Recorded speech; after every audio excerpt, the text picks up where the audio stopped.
ধন্যবাদ সবাইকে ভিডিওটিতে ক্লিক করার জন্য। নতুন ভিডিওটিতে সবাইকে স্বাগতম জানাচ্ছি এবং চ্যানেলটিকে সাবস্ক্রাইব করবেন। দেখতেছেন যে আপনি উপরে একটু ব্ল্যাক হয়ে আছে, উপরের অংশটা ছবিতেও দেখলেন আপনার টিভিটা এখন ওয়ার্কশপে উপরের প্রান্তটা ব্ল্যাক আর নিচের প্রান্ততে লাইট আছে। সো এই প্রবলেমটা আমরা সমাধান করব ভিডিওটির মাধ্যমে, আপনারা দেখবেন এবং চ্যানেলটিকে সাবস্ক্রাইব করতে ভুলবেন না। আর টিভি রিলেটেড যে কোনো প্রবলেম আমাদের সাথে যোগাযোগ করবেন। সো প্যানেলটি হচ্ছে আমরা খুলে ফেলেছি। ব্যাকলাইট দেখেন উপরের যে অংশটুকু সেইটুকু কিন্তু ব্যাকলাইটগুলো জ্বলতেছে না। তো আই থিঙ্ক কী হলো, তো ব্যাকলাইট খারাপ। সো আমরা মাদারবোর্ডটা চেক করেছি, ব্যাকলাইটটা খারাপ পেয়েছি। সো এখন ব্যাকলাইটটা রিপ্লেস করে আপনাদেরকে একটু দেখাবো। সো ব্যাকলাইট রিপ্লেস করা হয়ে গেছে, আপনারা দেখতেছেন যে সকল ব্যাকলাইটগুলো জ্বলতেছে। নতুন ব্যাকলাইট সেট আপ আমরা ইনস্টলেশন করেছি। আমরা কিন্তু আপনাদেরকে দেখানোর ট্রাই করতেছি যে পুরাতন ব্যাকলাইটগুলো সামনে রেখে তো নতুন ব্যাকলাইট লাগিয়েছি, আবার লং টাইম একটি সার্ভিস পাবে। তো পুরো প্রবলেম ছিল এই।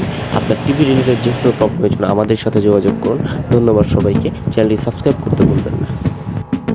তো এটা হচ্ছে ফাইনাল আউটপুট। দেখেন উপরে দিয়ে কিন্তু কোনো ব্ল্যাক স্পট নেই বা কোনো ব্ল্যাক ডার্কনেস নেই।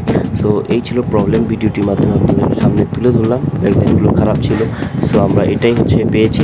তো বিভিন্ন কারণ হয়, এটা হচ্ছে আপনার মাদারবোর্ড থেকে প্রবলেম হলো, হয় ডিসপ্লে থেকে হয়, ব্যাকলাইট থেকে হয়, বিভিন্ন কারণবশতই প্রবলেম হয়। ধন্যবাদ সবাইকে।